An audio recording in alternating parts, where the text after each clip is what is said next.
Good morning to all of you. I am Sandeep. I welcome you all to my channel Sandeep study centre. बाल मनोविज्ञान की कक्षाओं के अंतर्गत हमने जिस टॉपिक को शुरू किया था, पिछली क्लास में हमने साइकोलॉजी है ना, इस टॉपिक को शुरू किया था और इसके अंतर्गत हमने उसके अर्थ देखे थे, परिभाषा देखे थे और साथ में हमने देखा था कि उसके संप्रदाय कौन कौन से हैं, स्कूल्स ऑफ साइकोलॉजी जिसे हम लोग कह रहे हैं, उसके बारे में बात की थी।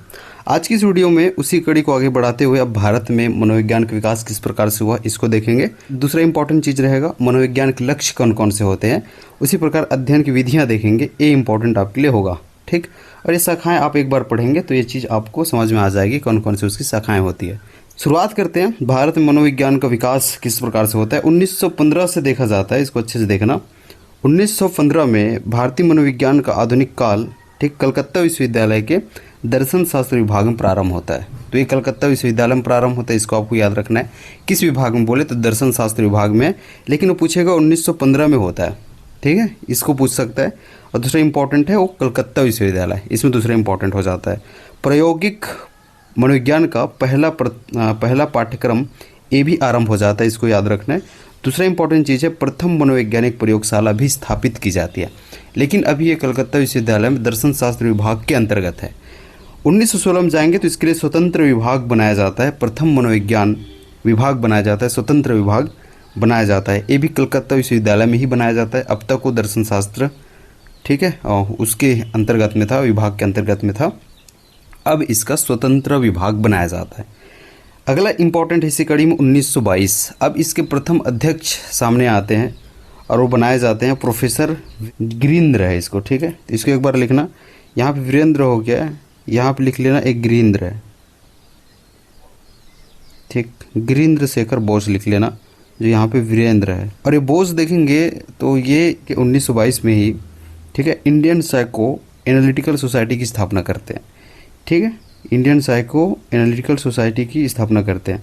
बोस फ्रायड से प्रभावित थे। तो दो प्रकार से आपको याद रखना है। एक कलकत्ता विश्वविद्यालय में दर्शन शास्त्र विभाग के अंतर्गत प्रारंभ हो रहा है, ठीक है, शुरू हो रहा है। इसका श्रेय एन गुप्ता को जाता है और एन गुप्ता को भारत में मनोविज्ञान का जनक कहते हैं। और एन गुप्ता उंट से प्रभावित थे, उनसे प्रशिक्षण इन्होंने लिया था, उंट से। किन्होंने एन सेन गुप्ता। उसी प्रकार प्रथम विभागाध्यक्ष हम देखते हैं प्रोफेसर गिरीन्द्र शेखर बोस को, वो फ्रायड से प्रभावित थे, मतलब फ्रायड से उन्होंने ठीक है प्रशिक्षण लिया था। और मनोविज्ञान में पीएचडी करने वाले प्रथम मनोवैज्ञानिक माने जाते हैं। इसको भी आपको याद रखना है। कौन? प्रोफेसर गिरीन्द्र, ठीक है। यहाँ पे वीरेंद्र मैं बार बार बोल रहा हूँ, गिरीन्द्र शेखर बोस है, उसको आपको याद रखना है। आगे चल के इसको थोड़ा सा भी आगे पढ़ लेना, 1938 वाला को, ठीक है, आगे पढ़ लेना।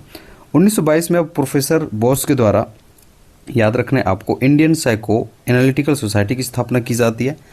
और विकास की इसी कड़ी में 1924 में ठीक है इंडियन साइकोलॉजिकल एसोसिएशन इसकी स्थापना होती है। मैंने बोस ने करी नहीं कहा, ठीक है। बोस के द्वारा क्या किया जाता है, इंडियन साइको एनालिटिकल सोसाइटी की स्थापना की जाती है। और आपको सेपरेटली पूछ सकता है इंडियन साइकोलॉजिकल एसोसिएशन की स्थापना कब हुई, तो आप 1924 याद रखेंगे।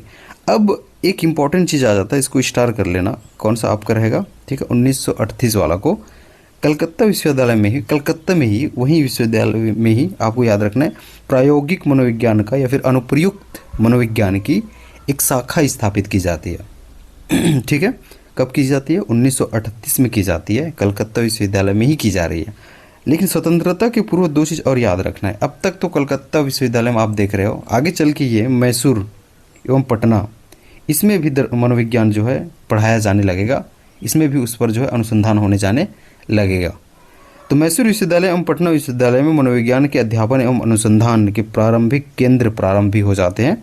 Professor M.V. गोपाल स्वामी मैसूर विश्वविद्यालय के मनोविज्ञान विभाग का अध्यक्ष बनाए जाते हैं।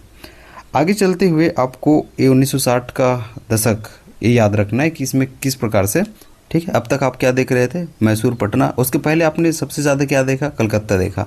आगे चल के मैसूर पटना भी इन्वॉल्व हो गया, ठीक, ये स्वतंत्रता के पूर्व हो गया। लेकिन 1960 के दशक में आप देखोगे तो कई विश्वविद्यालय में इसके विभाग स्थापित हो जाते हैं, ठीक है।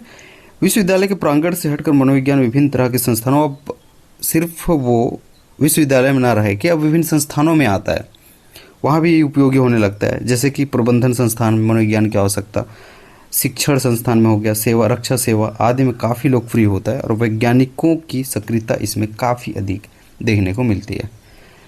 ठीक। लेकिन सबसे ज़्यादा इम्पोर्टेंट है, ये तो 1960 का दशक आप ऐसे एक्सप्लेन करके समझ में आ जाएगा आपको। 1986, यदि आपको भारत में मनोविज्ञान का विकास, इसका इतिहास देखना है, इसके इतिहास के बारे में जानकारी प्राप्त करना है, तो दुर्गानंद सिन्हा जी की एक किताब psychology in a third world country, the Indian experience, एक किताब दुर्गानंद सिन्हा के द्वारा लिखी जाती है, 1986 में लिखी जाती है। ठीक है, इसमें आपको पूरी जानकारी मिलेगा कि भारत में विकास मनोविज्ञान का किस प्रकार से हुआ है, इस बारे में इतिहास की जानकारी हमें प्रदान करती है। तो ये रहा भारत में विकास, हम लोग देखें किस प्रकार से हुआ। आपको पता चला कि वहाँ भारत में मनोविज्ञान का जनक किसे कहा जाता है, तो एन सेनगुप्ता जी हो जाएंगे प्रथम अध्यक्ष, प्रोफेसर गिरीन्द्र बोस प्रथम अध्यक्ष हो जाएंगे। कलकत्ता विश्वविद्यालय में पहली बार प्रारंभ होता है, फिर आगे चल के अलग विभाग के रूप में बनता है, पहले दर्शन शास्त्र के रूप में ये आता है। ठीक है, ये सब चीज़ आप आराम से पढ़ना तो समझ में आपको आ जाएगा। और वर्ल्ड में आपको पता ही है, अगर आप दुनिया में देखेंगे यहाँ पे याद रखना, फिर हम लोग लक्ष्य की ओर चलेंगे। ठीक है, आपको पता चलेगा कि भारत में जनक तो भाई एन सेनगुप्ता हैं। मनोविज्ञान का जनक अरस्तु को माना जाता है। आधुनिक मनोविज्ञान का जनक विलियम वुंड को माना जाता है, आपको याद रखना है। प्रयोगात्मक मनोविज्ञान का जनक भी विलियम वुंड को माना जाता है। ठीक है, शिक्षा मनोविज्ञान का जनक थॉर्नडाइक को माना जाता है। सब चीज़ आपको याद हो जाना चाहिए, क्योंकि मैंने पिछली क्लास में आपको पढ़ाया था कि है ना, प्रयोगात्मक से कौन जुड़ा हुआ है। ठीक, तो ये सब चीज़ आपको याद हो गया होगा। तो शिक्षा मनोविज्ञान का जनक थॉर्नडाइक है, इसको आपको याद रखना है। मनोविज्ञान का प्रथम लक्ष्य होता है मापन एवं, ठीक है, क्या होता है, वर्णन। व्यवहार एवं मानसिक प्रक्रियाओं का, अच्छे से देखना, व्यवहार एवं मानसिक प्रक्रियाओं का मापन। ठीक है, मापन करके उसका क्या, वर्णन। लेकिन मापन के लिए एक परीक्षण का निर्माण किया जाता है। किसका निर्माण किया जाता है, परीक्षण का निर्माण किया जाता है। और इन्हीं परीक्षणों के आधार पर आप चीज़ों का वर्णन करोगे, मतलब व्यवहारों का, मानसिक प्रक्रियाओं का। किसी भी परीक्षण में दो गुण होने चाहिए। एक तो वो विश्वसनीयता हो, क्या हो, विश्वसनीयता हो। विश्वसनीयता का मतलब क्या है, मतलब आप कई बार भी उसमें प्रयोग कर रहे हो, उसके मान में परिवर्तन नहीं आ रहा है। ठीक है, तो ये विश्वसनीयता हो गया। और दूसरा उसमें वैधता हो। एक काफ़ी बार बार स्टार्ट होंगे ना ये शब्द आएंगे, तो वहाँ पे मैं और फिर नहीं बताऊँगा। और एक वैधता हो। वैधता मतलब क्या हो जाएगा, जिस चीज़ के लिए उस चीज़ को बनाया गया है, मतलब वो परीक्षण जिस रोल के लिए है, उसका किसी और के लिए रोल ना रहे, तो पर्टिकुलर उस चीज़ के लिए रोल रहे, तो वो वैधता होती है। यहाँ तक समझ में आ गया। इस प्रकार से आपने मापा अच्छे से। ठीक, इसके बाद आपके पास चीज़ें आई, व्यवहार मानसिक प्रक्रियाओं का आप अच्छे से उसके बाद वर्णन किए। जितने अच्छे से वर्णन करोगे, जितने अच्छे से उसका मापन होगा, उतने अच्छे से आप उसका पूर्व अनुमान लगा सकते हो कि हाँ भाई, तो ये बच्चा कैसे होगा, आगे चल के क्या हो सकता है। यदि वो गलत डायरेक्शन में जाएगा तो उसके फिर नियंत्रण आप करोगे, तो इसी को कहेंगे पूर्व कथन और नियंत्रण। ठीक, आगे चल के आप व्याख्या के बारे में देखेंगे। व्याख्या ये अव्वल दर्जे का, सर्वप्रमुख अव्वल दर्जे का ये जो है क्या होता है, इसका लक्ष्य होता है। अव्वल दर्जा क्यों बोल रहा हूँ, क्योंकि जितनी अच्छी से व्याख्या होगी उतने अच्छे से आप मापन कर सकते हो, उतने अच्छे से आप पूर्व कथन कर सकते हो।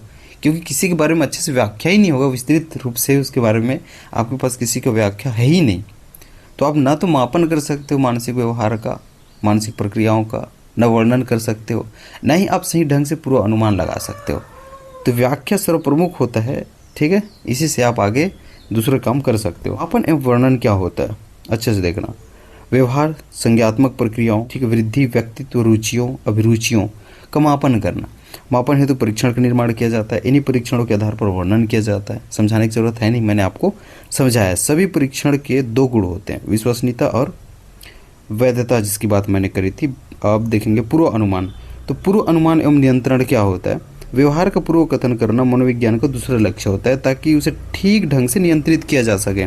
पूर्व अनुमान की सफलता मापन की सफलता पर निर्भर करती है। मतलब जितने अच्छे से आप मापन करोगे, सफल मापन करोगे, मतलब उसके एक्यूरेट आप मापन कर रहे हो, उतने अच्छे से आप पूर्वानुमान कर सकते हो, पूर्व कथन कर सकते हो। इस लाइन का मतलब यही है। व्यवहार की व्याख्या करना मनोविज्ञान का अव्वल दर्जे का लक्ष्य होता है, सर्वप्रमुख लक्ष्य होता है। क्योंकि जब तक व्यवहार की व्याख्या अच्छे से नहीं होगा, न तो आप पूर्व कथन कर सकते हो सही ढंग से, और न ही आप उसे नियंत्रण कर सकते हो। अब सबसे अहम हिस्से पे चलते हैं। मैं हर एक वीडियो में जब बोलता हूँ कि सबसे अहम हिस्सा, मतलब वो सबसे अहम होता है। क्या होता है, एक बार इसको एग्जांपल से समझना, सारी चीज़ें समझ में आ जाएगी। आपके अंदर की अनुभूतियों का आपके द्वारा निरीक्षण, मतलब क्या, मान के चलो आप सड़क पे चल रहे हो, एक मृत व्यक्ति को आपने देखा, कुछ कुछ खास बातें आपके पास आएंगी, पहली बात।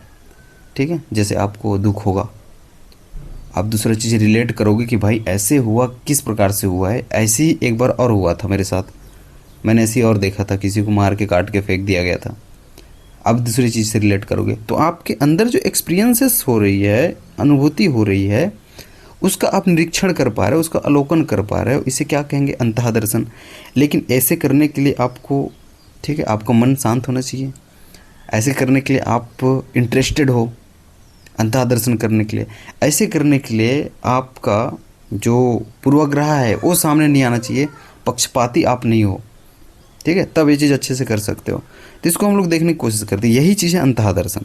लेकिन इसके फैक्ट में आपको याद रखने से स्वयं देखना कहते हैं, अंतः अवलोकन कहते हैं, आत्मगत निरीक्षण कहा जाता है, आत्म साक्षात्कार से भी इसे जोड़ा जाता है। इसके परिणेता इंपॉर्टेंट हो जाएंगे, इसको स्टार कर लेना। ठीक है, इसको स्टार कर लेना। विलियम उंट, ठीक है, इसके परिणेता हो जाएंगे। और टिचनर, एक्चुअल में विलियम उंट को श्रेय दिया जाता है और टिचनर उसके शिष्य होते हैं। तो ऑप्शन के हिसाब से जाना है। ठीक है, यदि ऑप्शन विलियम उंट है तो वही आंसर हो जाएगा। ऑप्शन विलियम उंट नहीं है, टिचनर है, तो वो आंसर हो जाएगा। इन्होंने ही, आपको मैंने पिछली क्लास में बताया था जी, है ना, इसको देखना। इन्होंने ही मनोविज्ञान की चेतन अनुभूति का विज्ञान कहा है, मतलब मनोविज्ञान को चेतन अनुभूति का विज्ञान कहा है। ये मैंने पिछली क्लास में आपको बताया था। एवं अध्ययन की अंतर्निरीक्षण बताई थी। इसमें थोड़ा सा स्पेलिंग मन को देखना है ना, अंतर्निरीक्षण, तीक्ष्ण हो गया है, उसको लिख लेना अंतर्निरीक्षण। ठीक है, उसको आप वैसे ही समझ लेना। क्या समझेंगे? अंतर्निरीक्षण। मैंने पिछली क्लास में आपको बताई थी इस चीज़ को। आगे चल के मैंने ये चीज़ भी कहा था कि टिचनर ने चेतन और मन में अंतर भी किया था, और उन्होंने यहाँ पे और एक चीज़ और देखेंगे, ये चीज़ बताई थी, और उन्होंने चेतन अनुभूति के 3 तत्व बताए थे। यदि आप वहाँ पे देखोगे, क्या बताए थे? 3 तत्व बताए थे। कौन कौन से बताए थे? संवेदन को उन्होंने कहा था सेंसेशन, दूसरा चीज़ उन्होंने भाव को कहा था फीलिंग्स, और तीसरी इंपॉर्टेंट चीज़ उन्होंने कहा था, ठीक है, इमेजेस। इसको कहा था उन्होंने इमेजेस। तो ये 3 चीज़ उन्होंने बताई थी। फिर हमने देखा था उन्होंने 2 चीज़ बताया था, उन्होंने संवेदन और भाव के रखा था। पिछली क्लास आप जाके देख लेना, बहुत वहाँ से आप रिलेट करोगे, जो स्कूल्स ऑफ साइकोलॉजी है, ठीक है, सभी वहाँ से रिलेटेड हैं। टिचनर के अनुसार अंतः दर्शन करने वाले व्यक्ति में, अच्छे से याद रखना, पूर्वाग्रह, पक्षपात की भावना नहीं होनी चाहिए। क्या नहीं होनी चाहिए? पूर्वाग्रह, पक्षपात की भावना नहीं होनी चाहिए। इसको मैंने बता दिया है। ध्यान अवधान की प्रक्रिया पूर्ण नियंत्रण हो, आपका ध्यान पे आपका नियंत्रण होनी चाहिए। शारीरिक मानसिक रूप में आप तरोताज़ा रहें। इंटरेस्टेड हो, आप शांत हो। ठीक है, इसको भी आपको ध्यान में रखना है। अंतः दर्शन विधि से ही मनोविज्ञान को एक प्रयोगात्मक स्तर मिल जाती है, लेकिन इस विधि में आत्मनिष्ठता की गुंजाइश काफ़ी रहती है। अब इसको कैसे समझोगे? आपकी पूर्वाग्रह सामने आ सकती है, आपकी नीड से सामने आ सकती है। हो सकता है आपको दुख ना हो उस मृत व्यक्ति को देख के, ठीक है, तो इसकी गुंजाइश इसमें रहती है भाई, जिससे इस विधि की साक्षरता, इसको इसमें साक्षरता हो गया, साक्षरता होगा, ये साक्षरता एवं वैधता कम हो जाती है। ये भाषा दोष से ग्रसित हो सकता है। पशु पक्षियों, छोटे बालकों एवं पागलों पर नहीं कर सकते। स्काउट का क्या कहना है इसमें लेके, अंतः दर्शन विधि को लेके, इसको आपको देखना है। अपनी मानसिक क्रिया, ये क्रियाओं होगा ना, क्रियाओं का क्रमबद्ध अध्ययन ही हो जाएगा, ही अंतर्निरीक्षण कहलाता है। वुडवर्थ ने इसे आत्मनिरीक्षण कहा है। लॉक का कहना है मस्तिष्क द्वारा अपनी स्वयं की क्रियाओं का निरीक्षण अंतः दर्शन होता है। ए बी एन झा, और इसको एक बार आप पढ़ लेना है ना, डगलस एम हॉलैंड को, ठीक है, यहाँ से एक बार आप पढ़ लेना। उतनी ज़रूरी है नहीं, क्योंकि मनोविज्ञान की परिभाषा से क्वेश्चन आ जाएगा, शिक्षा की परिभाषा से क्वेश्चन आएगा, आगे हम लोग देखेंगे शिक्षा मनोविज्ञान, उसकी परिभाषा से क्वेश्चन आएगा। तो यहाँ भी एक बार आप देख लेना, इसमें इंपॉर्टेंट हो जाता है इसके प्रणेता कौन है, ये विधि क्या है, ठीक है, उस व्यक्ति को कैसे होनी चाहिए, और भाषा और गुण दोष पे आ सकते हैं, क्या फ़ायदे हो सकते हैं, किसके लिए उपयोगी है, ठीक है, इस पे क्वेश्चन आ जाएंगे। बहिर्दर्शन विधि, सबसे पहली चीज़ तो मोस्ट इंपॉर्टेंट है भाई, ये वाटसन को याद रख लेना, ये क्वेश्चन पूछा जा सकता है इसके प्रणेता को लेके, इसके प्रवर्तक को लेके। अब एक चीज़ मैं यहाँ पे आप बताता हूँ आपको, मतलब दूसरे कोई मरा हुआ व्यक्ति है, उसको लेके अनुभूतियों को आप निरीक्षण कर पा रहे हो, तो आप अपने अंदर कर रहे हो ना निरीक्षण। तो जब आप दूसरे को लेके, दूसरे का निरीक्षण करते हो, दूसरे का अवलोकन करते हो, उसके साथ रह के काम करके अवलोकन कर सकते हो, आप दूर से बैठ के उसके कार्य का अवलोकन कर सकते हो, ठीक है। पशु पक्षियों का आप देखोगे तो उनके स्वाभाविक रहने वाले स्थान में जाके कर सकते हो आप अवलोकन। तो इस प्रकार के अध्ययन को बहिर्दर्शन अध्ययन या फिर बहिर्दर्शन विधि कहा जाता है। तो इस प्रकार का अध्ययन बहिर्दर्शन विधि में होता है, तो इसे बहिर्दर्शन विधि कहते हैं। तो इसको बड़े अच्छे से समझना, बहुत प्यार से आपको समझाऊंगा। इसे अवलोकन विधि भी कहते हैं। वाटसन ने व्यवहारवाद की स्थापना की। कुछ कुछ चीज़ें देख लेना, मैंने पिछले क्लास में बताया था। वाटसन ने क्या किया है, व्यवहारवाद की स्थापना किया है एवं अध्ययन की विधि प्रेक्षण बताया था। इस विधि में अध्ययनकर्ता जीव के व्यवहारों को निष्पक्ष भाव से परीक्षण करता है, जिसके विश्लेषण के आधार पर एक निश्चित निष्कर्ष पर पहुंचेगा। मतलब आप निष्पक्ष भाव से किसी कार्यों को देख रहे हो, अवलोकन कर रहे हो, साथ में रह के कार्य कर रहे हो और आप इस प्रकार से एक निष्कर्ष पे पहुंच रहे हो। ठीक है, ऐसा क्यों करके। व्यवहारों का अध्ययन दो तरह से हो सकता है। मतलब आप किसी पागल का ही व्यवहार उसके अध्ययन कर रहे हो। ठीक है, दूर से बैठ के देख रहे हो, उसके फीलिंग्स को समझ पा रहे हो, उसकी धड़कन किस प्रकार से तेज हो रही है, कैसे दौड़ रहा है, रो रहा है, गा रहा है, ये सब चीज़ आप देख रहे हो। उसके बाद लास्ट में जाके एक निष्कर्ष पर पहुँचोगे, हाँ भाई इसके कारण ये है, ऐसा एक क्यों है। व्यवहारों को आप दो तरह से अध्ययन कर सकते हो, एक बाह्य व्यवहार, एक आंतरिक व्यवहार। बाह्य व्यवहार मतलब कैसे दौड़ रहा है, खेल रहा है, रो रहा है, उसकी धड़कनों में कैसी, है ना, ये मतलब एग्जाम्पल है, धड़कन कैसे परिवर्तन हो रहा है। ठीक, इसे आंतरिक व्यवहार कहेंगे। तो ध्यान रखना है बहिर्दर्शन विधि किस प्रकार से होता है। प्रेक्षण तीन तरह से हो सकता है जी, मैंने आपको बताया था। एक, सहभागी प्रेक्षण, प्रेक्षक साथ में जुड़ा रहता है। इसमें साथ में जुड़ा रहता है मतलब क्या है, आप साथ साथ काम कर रहे हो, आप चाह रहे हो कि कोई काम कर रहा है। मैं बार बार काम कर रहा है क्यों कह रहा हूँ, क्योंकि इसमें एग्जाम्पल देना आसान होता है। कोई वर्क कर रहा है, कोई वर्कर, तो या तो आप उसके साथ काम कर लो तो सहभागी परीक्षण कहलाएगा। दूसरा, दूर से ही व्यवहारों का अध्ययन कर लो, साइड में बैठ लो, उसके काम को आप देखो, क्या कहलाएगा, असहभागी परीक्षण कहलाएगा। स्वाभाविक परीक्षण क्या होती है। स्वाभाविक परीक्षण पशु व्यवहार के अध्ययन में यूज़ किया जाता है और स्वाभाविक उसके रहने के स्थान में जाकर आप करते हो। ठीक है, अवलोकन, तो ये क्या हो जाएगा, पशु व्यवहार। तो ये क्या होता है, इसमें आपको उसके स्वाभाविक रहने के स्थान पे जाना पड़ता है। जैसे आपको बंदरों के व्यवहारों का अध्ययन करना है तो उसके स्वाभाविक रहने वाले प्लेस में आपको जाना पड़ेगा। ठीक, तो इसे स्वाभाविक परीक्षण कहा जाएगा, आपको याद रखना है। नेक्स्ट हम लोग चलते हैं।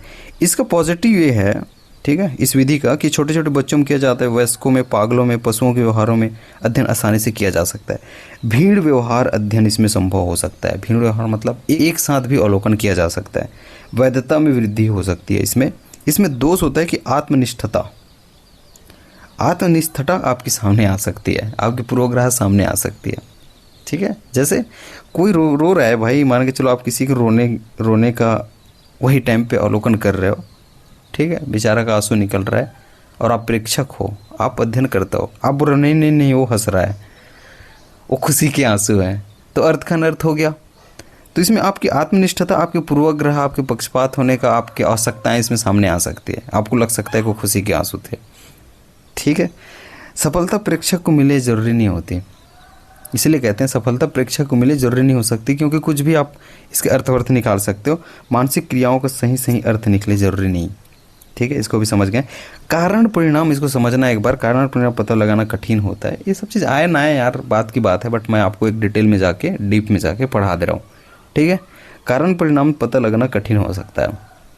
कारण परिणाम क्या होता है, मान के चलो आपने, मैं सांप को उदाहरण देता हूँ, बहुत बड़ा सांप देखा या फिर कितने कोई भी सांप आपने देखा, आप डर रहे हो। अब प्रेक्षक आपके सामने बैठ के, एग्जाम्पल है ना, प्रेक्षक आपके सामने बैठ के देख रहा है और वो बोल रहा है कि नहीं ये सांप के जहरीलापन से डरा है, और आप किसी और से डर रहे हो। आप डर रहे हो उसके आकार से, डर रहे हो आप उसके चलने से भी आप डर सकते हो। प्रेक्षक को लग रहा है किसी और से, तो उस परिणाम का कारण पता लगना मुश्किल है। वो सांप से विषैले से डरा, या फिर उसके चलने से डरा, या फिर उसके आकार से डरा। चलो जी, केस स्टडी मेथड में चलते हैं। दो ही विधि मैंने, है ना, कुछ ज़्यादा ही टाइम ले लिया है। केस स्टडी मेथड क्या होता है, क्योंकि एग्जाम्पल से ही समझ आते हैं। आपको किसी रोग का पता लगाना है किसी बालक में, ठीक है, किसी बालक में रोग का पता लगाना है, तो आप उसका एक इतिहास तैयार करते हो, आसपास से पूछ के उसके आसपास से पूछ के, उसके रिश्तेदारों से पूछ के, ठीक है, एक विस्तृत पता लगाते हो। कोई अपराधी बालक है, मतलब बालक ऐसा है क्यों, मुजरिमों के लिए कर सकते हैं, रोगात्मक लक्षण के लिए कर सकते हैं, मतलब ये चीज़ है क्या, उस चीज़ को पता लगाने के लिए एक हिस्ट्री तैयार किया जाता है। क्या किया जाता है, एक हिस्ट्री तैयार किया जाता है। इसे केस स्टडी मेथड कहते हैं। जीवन वृत्त, व्यक्ति इतिहास, याद रखना, clinical method, case history method भी इसे कहा जाता है अन्य नाम में। इस विधि का नैदानिक मनोवैज्ञानिकों द्वारा व्यक्तियों के रोगात्मक लक्षणों, मुजरिमों, अपराधी बालकों का अध्ययन कर कारण पता लगाने के लिए प्रयोग में किया जाता है। ठीक है, समझ में आ रहा होगा। इसमें किसी व्यवहार को समझने हेतु उसके जीवन के सभी तरह की घटनाओं जो उसके साथ, याद रखना, माँ के गर्भ में आने के समय से ही घटित हो रहा है, मतलब कब से वो गर्भ में आया तब से वो क्या आसपास में क्या घटित हो रहा है सब चीज़ को लेके उसके परिवारों से पूछ के, पड़ोसियों से पूछ के, उसके घर वालों से पूछ के क्या निकाला जाता है कि इतिहास तैयार किया जाता है। और इस प्रकार निष्कर्ष करके, विश्लेषण करके एक, है ना, इस प्रकार विश्लेषण करके एक निष्कर्ष तक पहुंचा जाता है। इसमें फ़ायदा यह है कि व्यक्ति गहन अध्ययन होगा, क्योंकि आप विकास खंगाल रहे हो, मतलब आप उसके इतिहास बना रहे हो, मतलब उसके जीवन को खंगाल रहे हो, तो गहन अध्ययन हो जाएगा। मानसिक शारीरिक विकास क्रम अच्छी तरह से जांचा जा सकता है उस व्यक्ति की, ठीक है। समस्या एवं संभावित कारणों पर प्रकाश अच्छे से डाल सकते हैं। उसके एक निष्कर्ष तो निकल ही जाएगा ना कि किस प्रकार से इसमें समस्याएं हो सकती हैं, किस प्रकार से उसकी संभावित और कारण है। दोष की हम बात करें, सूचनाएं दोषपूर्ण हो सकती है जी, क्योंकि आप परिवार वालों से पूछ रहे हो, आप यहाँ वहाँ से पूछ रहे हो, तो झूठ भी तो बोल सकते हैं, गलत भी तो बता सकते हैं, तो दोषपूर्ण हो सकती है। सत्यता की जांच का अभाव हो सकता है। अध्ययनकर्ता की योग्यता पे सवाल हो सकता है, क्योंकि एक विशेष वैज्ञानिक को करना चाहिए इस चीज़ को, ठीक है। तो आजकल देखेंगे तो साधारण वैज्ञानिक भी इस चीज़ को करने लग जाए, ठीक, साधारण वैज्ञानिक भी इस चीज़ को करने लग जाए, तो अध्ययनकर्ता की योग्यता पर सवाल। ऐसे क्वेश्चन आए तो मज़ा आया यार, क्योंकि ये सब चीज़ें पूछे मेरे को नहीं लगता इतना डीप हो जाएगा, लेकिन आपको जनक याद रखना है, मेन चीज़ को आपको याद रखना है, आपको समझ में आ जाएगा वो विधि क्या है। प्रयोगात्मक विधि बहुत इंपॉर्टेंट है, इसको स्टार कर लेना। विलियम उंट इसके जनक होते हैं, ठीक है। तो इस साइड में देखते जाने, यहाँ पे मैं जनक भी लिख दिया रहता हूँ, तो अच्छे से पढ़ना है ना, कहीं मेरे से छूट जाए। प्रयोगात्मक विधि को आपको याद रखना है, प्रयोग से जुड़ा हुआ है, इसका आधार प्रयोग होता है, ठीक है। इसका आधार क्या होता है? प्रयोग होता है, और प्रयोग चरों के माध्यम से किया जाता है। प्रयोग क्या होता है? आप क्रमबद्ध किसी चीज़ को करते हो नियंत्रित अवस्था में। पहले नियंत्रित अवस्था होती है, आप अपने प्रयोगशाला में चले जाओ, जब आपने पढ़ा है कैसे प्रैक्टिकल करते थे, ठीक है। तो आप क्रमबद्ध करते थे, एक नियंत्रित व्यवस्था बनाते थे, उसके लिए एक नियंत्रित वातावरण चाहिए होता था, और क्रमबद्ध उस चीज़ को आप करते थे, और इस प्रकार से विश्लेषण करके एक निष्कर्ष तक पहुंचते थे, ठीक है। सेम उसी प्रकार से ये प्रयोग करना होता है, तो प्रयोग इसका आधार होता है, और ये चरों के माध्यम से होता है। आगे चल के मैं बताऊंगा चर क्या होते हैं यार। मान के चलो कि कोई व्यक्ति का गुण है, वो उसके जो उसका मान जो है परिवर्तनशील होना चाहिए, ठीक है, परिमाणात्मक होना चाहिए, उसके मान परिवर्तनशील होना चाहिए। जैसे कि मैं बताता हूँ, जैसे कि उसकी उम्र है, ये तो परिवर्तनशील है। जैसे कि उसकी वृद्धि है, ये भी परिवर्तनशील है। तो ये चर होते हैं, ठीक है, ये मान के चलो बोल रहा हूँ मैं, ठीक है, ये चर होते हैं। आगे चल के आप देखेंगे स्वतंत्र चर काम आएगा, आश्रित चर। मैं बहुत अच्छे से आपको समझा रहा हूँ, दिखा रहा हूँ, उसके फैक्ट्स दे रहा हूँ, बस ध्यान से आप सुनना। लेकिन इसके पहले कुछ फैक्ट आपको याद रखना है। पहली मानव प्रयोगशाला लिप्जिंग 1879 इनके द्वारा किया जाता है, विलियम उंट के द्वारा स्थापित किया जाता है, इसलिए इन्हें प्रयोगात्मक, आपको याद रखना, मनोविज्ञान का जनक कहते हैं, ठीक है। और यहीं से प्रशिक्षण प्राप्त किसने किया था? एन सेनगुप्ता ने, यदि आपको याद हो।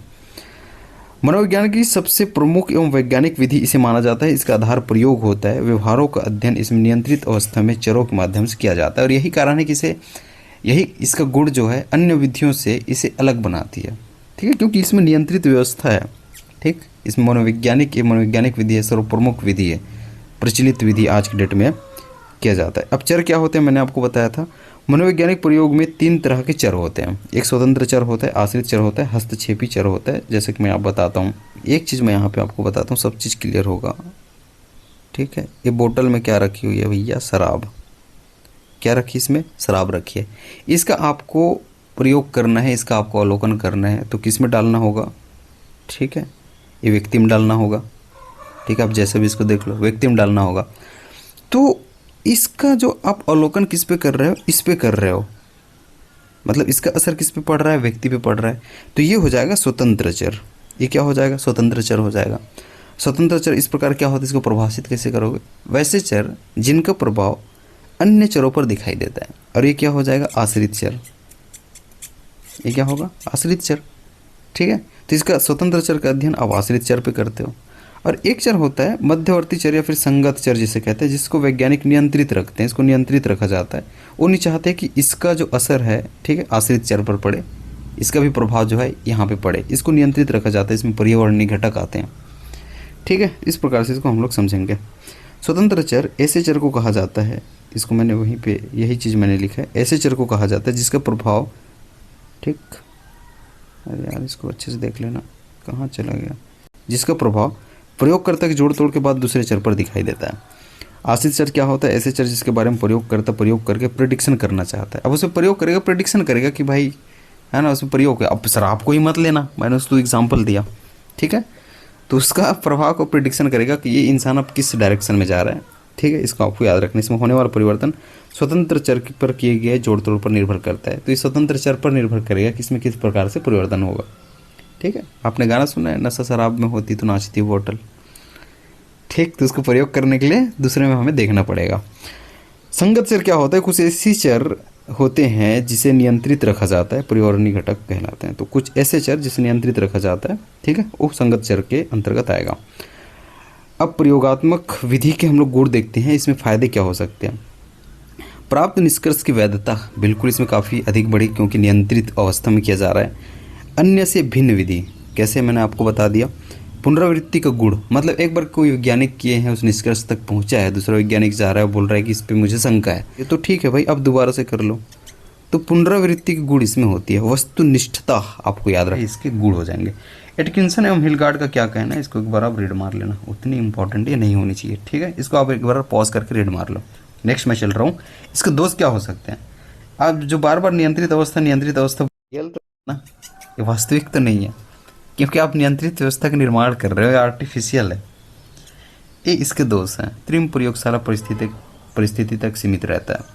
तो इसमें प्रयोगशाला में ही ये सीमित रह जाता है, कृत्रिम प्रयोगशाला परिस्थिति तक ये सीमित रहता है, रियल नियंत्रित अवस्था में नहीं। इतने सारे दोषों के बावजूद यह विधि काफ़ी, है ना, वैज्ञानिक है, यह विधि सर्वप्रमुख है, आपको याद रखना है। नेक्स्ट हम लोग चलते हैं। आज का आपका अगला विधि हो जाएगा प्रश्नावली विधि। प्रश्नावली विधि, एक चीज़ मैं बोलूँगा इसके लिए, ठीक है, आप क्या कर रहे हो, प्रश्न कर रहे हो, और ये प्रश्न देने वाला है, बहुत अच्छे समझना। ये दो तरह से आप मांग सकते हो इससे प्रश्न। एक मांग सकते हो मौखिक रूप में, क्या मांगोगे, मौखिक रूप में। दूसरा मांग सकते हो, लिखने थोड़ा हो रहा है, लिखित रूप में। दूसरा कैसे मांग सकते हो, लिखित रूप में। मौखिक रूप से आपने मांगा, उसे प्रश्नोत्तर कहते हैं। क्या कहते हैं? प्रश्नोत्तर। आप बोलते हो कई बार Q&A सेशन करेंगे, प्रश्नोत्तर। और लिखित रूप में आपने जो मांगा उसे प्रश्नावली कहते हैं। क्या कहते हैं? प्रश्नावली कहते हैं। तो इस चीज़ को आपको याद रखना है, ठीक है। इसलिए मैंने यहाँ पे लिखा है प्रश्नोत्तर विधि के जनक सुकरात को माना जाता है, क्योंकि आप कई बार क्या पढ़ते हो, क्योंकि आप कई बार नहीं, ये बार बार पढ़ते हो उड्वर्थ के बारे में। प्रश्नावली विधि को वो तो उड्वर्थ है, प्रश्नोत्तर आ जाए तो अब उड्वर्थ कर लोगे जाके। तो याद रखना, प्रश्नोत्तर विधि आ जाए तो सुकरात को माना जाता है, और प्रश्नावली विधि आ जाए तो उड्वर्थ को इसके जनक माना जाता है। ये दोनों चीज़ आपको याद होनी चाहिए। प्रश्नोत्तर क्या है? जिस व्यक्ति के व्यवहार का अध्ययन करना है उसके प्रश्न का उत्तर मौखिक लिया जाए। प्रश्नावली है लिखित उत्तर लिया जाए। आपको ये समझ में आराम से आ गया होगा। अब हम नेक्स्ट चलते हैं। प्रश्नावली के प्रकार, चारों प्रकार आपको याद होनी चाहिए। खुली प्रश्नावली, बंद प्रश्नावली, चित्रित प्रश्नावली। इसको समझाने के, खुली प्रश्नावली मैंने आपको कहा कि अभी जो क्लास देख रहे हो इसके बारे में वर्णन करो, क्लास कैसी लगी आपको। तो आपको मैंने दे दिया कि भाई, आपको मैंने दे दिया खुली वर्णन आप कर सकते हो जितना चाहे उतना। मैं आपको बोलूँ ये क्लास कैसी लगी, सिर्फ हाँ ना में जवाब दो। आप बोलोगे यस और नो, बंद प्रश्नावली हो जाएगा। आप चित्र के माध्यम से बताओगे, ठीक है, तो चित्रित और सभी मिले जुले उसमें मिश्रित हो जाता है, उसको देखना। नैदानिक विधि की ओर हम लोग चलते हैं। नैदानिक विधि, इसको आप अच्छे से याद रखना। नाम से स्पष्ट हो रहा है, ठीक है, ये चिकित्सा शास्त्र से ली गई है। नाम से स्पष्ट हो रहा है कि व्यक्तिगत समस्याओं को, जटिलताओं को अध्ययन कर निदान किया जाता है, समाधान किया जाता है। नाम से स्पष्ट है। यह व्यक्तिगत विधि, अध्ययन की विधि चिकित्सा शास्त्र से ली गई है, जिसमें व्यक्तिगत समस्याओं को, जटिलताओं को अध्ययन किया जाता है, निदान तक पहुंचा जाता है। जैसे रोगी बालक का है, समस्यागत या फिर समस्यात्मक बालक का है। प्रतिभाशाली बालक के लिए भी किया जा सकता है, हकलाने वाला बालक के लिए भी किया जा सकता है, परेशान रहने वाला बालक, मतलब बालक ऐसा है क्यों, फिर एक विश्लेषण करके निष्कर्ष तक पहुंचा जाएगा। अगर वो गलत डायरेक्शन में जा सकता है, ठीक है, तो उसको नियंत्रित किया जाएगा, उसका समाधान किया जाएगा ताकि वो गलत डायरेक्शन में ना जाए। आपको याद रखना है, बस उतना ही है। साक्षात्कार विधि में आ जाना, इसको अच्छे समझना, इसमें थोड़ा सा, है ना, वो एक्सप्लेन करके क्वेश्चन पूछ सकता है। साक्षात्कार क्या होता है? मैं आपको सामने बिठा दूं और मैं आपको पूछ लूं, साक्षात्कार है। ये साक्षात्कार सिर्फ मेरे काम के लिए, पूछने वाले काम के लिए हो या फिर कोई नौकरी के लिए हो, ये ज़रूरी नहीं है। अगर आप उत्तर पा रहे हो सामने वाले से, वो भी साक्षात्कार है। आपके पीछे बातें हो रही है, ठीक है, वो भी साक्षात्कार है। तो अच्छे से देखें, साक्षात्कार क्या होता है? दो या दो से अधिक व्यक्तियों द्वारा किसी विशेष उद्देश्य से आमने सामने की गई बातें होती हैं। दो प्रकार से साक्षात्कार आपके पास सामने आएंगे, एक नियंत्रित और एक अनियंत्रित, जिसे संरचित एवं असंरचित कहा जाता है। प्री प्लान्ड, मैंने पहले से क्वेश्चन 3-4 क्वेश्चन पॉइंट लेके आ गया, 3-4 नहीं, भले 5-10 क्वेश्चन लेके आ गया, आपको बिठा लिया या फिर बिठा लिया और मैंने आपको पूछ लिया, ठीक है, कतारबद्ध, क्योंकि मैं पहले से प्लान करके आऊँ, मुझे ये पूछना है।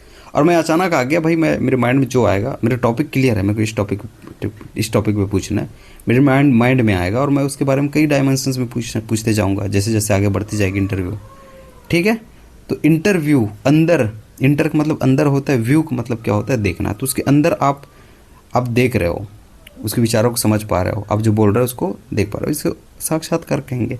तो अनियंत्रित क्या होता है, प्री प्लान नहीं होता, नियंत्रित प्री प्लान होता है। पहले सब पॉइंट लेके आते हो। बिंजन कहते हैं साक्षात्कार आमने सामने किया गया संवाद उचित आदान प्रदान है, जहां एक व्यक्ति दूसरे व्यक्ति से कुछ सूचनाएं प्राप्त करता है।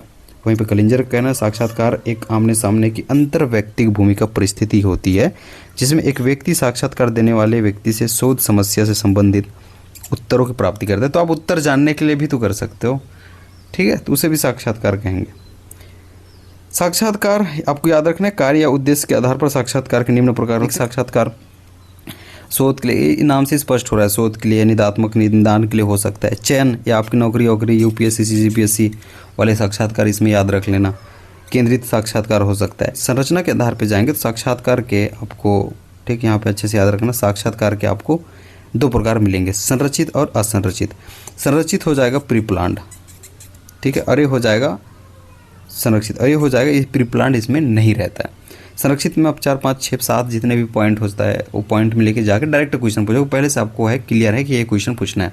असंरक्षित में कोई प्री प्लान नहीं होता है, अब जाके सीधे ही बोल सकते हो, सीधे ही पूछ रहे हो, ठीक है, आपके मन में जो आ रहा है आपको पता है, लेकिन वो किस क्षेत्र से आया है उस हिसाब से आप क्वेश्चन पूछ रहे हो, ठीक है, वो हो जाएगा आपके असंरक्षित।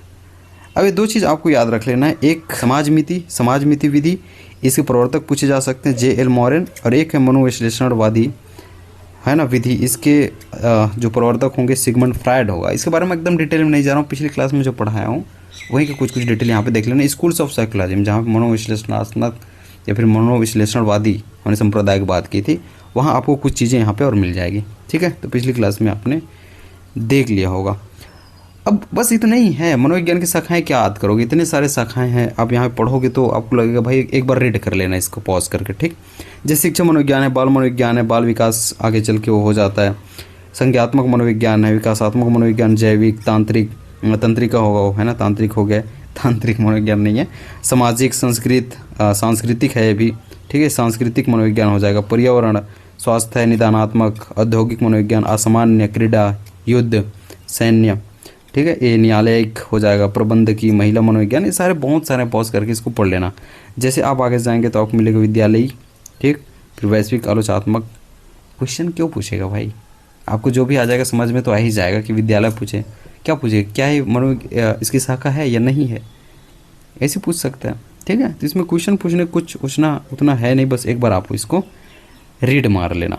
और ये इसको मैंने आपको पहली पेज में बता दिया था कि जनक कौन कौन होते हैं, ठीक। एक चीज़ बताना, क्या एक क्लास आपको पसंद है, हाँ या ना में जवाब दे देना। दूसरा चीज़ बताना, एक क्लास आपको कैसी लगी। दोनों प्रश्नावली कौन कौन सी है, एक खुली प्रश्नावली, तो इसको क्या कहेंगे, खुली प्रश्नावली, और एक बंद प्रश्नावली। तो मैं चाहता हूँ खुली प्रश्नावली और बंद प्रश्नावली के एग्जाम्पल आप खुद कमेंट बॉक्स में दें, हाँ या ना बोले। एक क्लास आपको कैसी लगी, अच्छी लगी, यस और नो। क्या एक क्लास आपको कैसी लगी इसको वर्णन करके भी बताएं, ठीक। दोनों को उदाहरण, ठीक है, दोनों के एग्जाम्पल आप दे सकते हैं। तो आई होप कि आपको यह टॉपिक काफ़ी अच्छा लगा होगा। एक टॉपिक और बच जाता है शिक्षा मनोविज्ञान, तब जाके आपके बाल मनोविज्ञान के सिलेबस के पहला टॉपिक खत्म हो जाएगा, शिक्षा और मनोविज्ञान। तो अगली क्लास हम बात करेंगे शिक्षा एवं मनोविज्ञान, इसके MCQ सेशन भी आपके पास आएगी, उसके लिए चिंता नहीं करेंगे। किस प्रकार से क्वेश्चन बनते हैं सब चीज़ आपको, ठीक है, दी जाएगी एक वीडियो के माध्यम से। साथ में इसके टेस्ट भी लिए जाएंगे हमारे ग्रुप में। ग्रुप का नाम संदीप स्टडी सेंटर रहेगा, उसका लिंक डिस्क्रिप्शन में है। टेलीग्राम ग्रुप है जहाँ से आप जाके जुड़ सकते हैं। फिर कह रहा हूँ, वीडियो कैसी लगी कमेंट करके जरूर बताना, दोस्तों में शेयर कर देना। वीडियो अच्छी लगी तो लाइक करना ना भूलना, मेहनत के लिए। चैनल पर नया तो सब्सक्राइब कर लेना, ठीक है। अच्छे से पढ़ाई करें, अपना ख्याल रखें। बहुत बहुत धन्यवाद।